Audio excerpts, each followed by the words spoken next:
Hey crew, it's Shantae here again with Rooted & Co.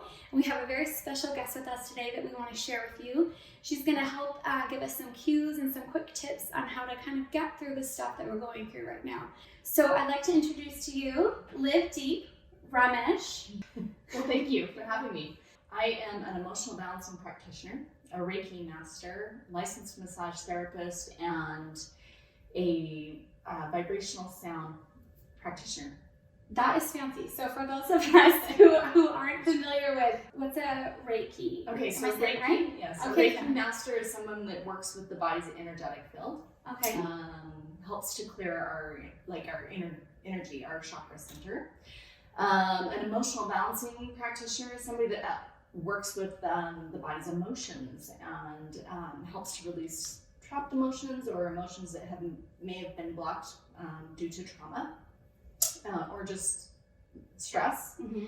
And then a vibrational sound therapist works with sound bowls to help balance the energy and the frequency of your body and also raise the frequency and vibration of your body. So, for example, if you're feeling really stressed and we play the sound therapy or the bowls around you, it helps to balance that out and helps you feel more grounded and at peace. All the stuff that's going on with COVID and all of the stuff that's unraveling in our world right now, I just think that we're channeling a lot of trapped stuff that's going on, and I just think it's fascinating to just let everyone know there are ways to kind of help us get through these things, even if it's not, going and seeing a doctor, definitely not getting on a prescription or whatever, and just being able to help our families through the things we're going through right now. Yeah, so there are a lot of different things that can help you balance and open those energy centers.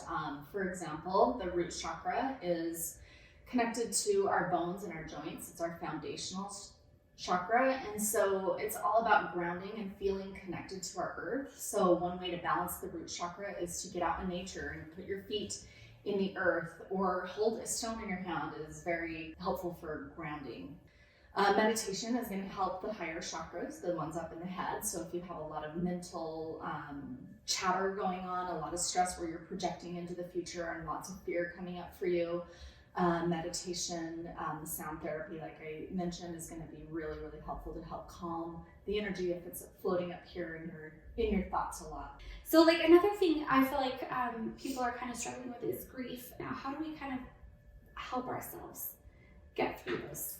So grief is one of those emotions that our bodies are designed to feel. Like we should allow ourselves to go through the grieving process as much as possible. And we've been taught by society to not do that. Anytime we experience suffering or pain, or whether it's mental or emotional, or when we feel it in the heart, mm-hmm.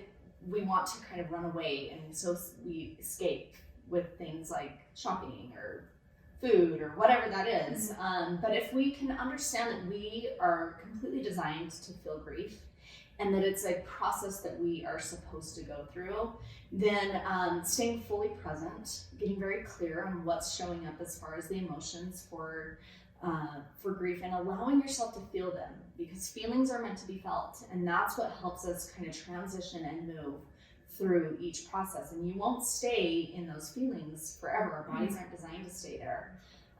But if we keep blocking it and ignoring it and trying to shove it aside or shove it somewhere else, it's going to get bigger and bigger and bigger and worse and worse and worse. So my biggest advice is to allow yourself to go through the grieving process. Allow yourself to feel those emotions of disappointment and sadness and overwhelm and just be in them.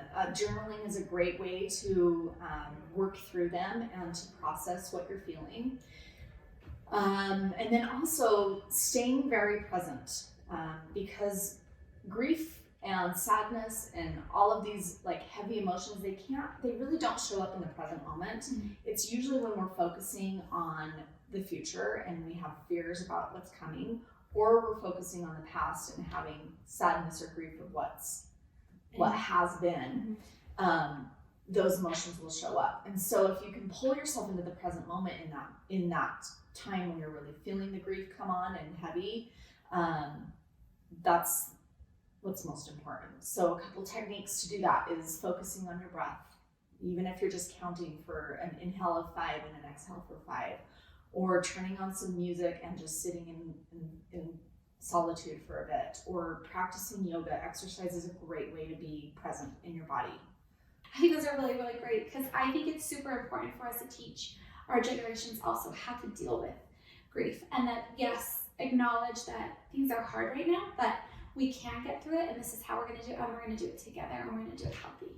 Exactly. And I think, you know, I was raised in a society too where you kind of teach your kids, oh, don't cry, don't feel, pull yourself together, and if you can allow your kids to have their meltdowns and to have their moments of sadness and grief too, and just let them be there in that moment and know that they can, that it's okay for them to be in that space. Yeah. That's going to help them transition through it so much more. Yeah. Another powerful thing, I wonder if you feel the same way, is we don't always have to have the words, right? We can't fix things all the time as parents, which is devastating. But I think it's super powerful to just let our kids know this is what it truly means to just be a shoulder to cry on, and just be supportive of you. And I don't always have to have the words, but I can just be here in the present with you. Yeah, and also acknowledge their feelings. Don't be the fixer. Just acknowledge, yeah, I know it's rough, or I'm sorry that this is what you're going through. Yeah. Well, Liv, if they want to get a hold of you or just want to learn more about this, how can they find you or get more information? I am at livedeep@gmail.com, and that is livedeepe@gmail.com. Okay, fabulous. Well, you guys, it's been so much fun to chat with her today. I hope you feel like you have taken some nuggets away, and that you can help kind of get through this time, because we truly are in it together, and we just are thinking of you, and we're here for you in any capacity that we can be. So give us a call and we'll get this through together.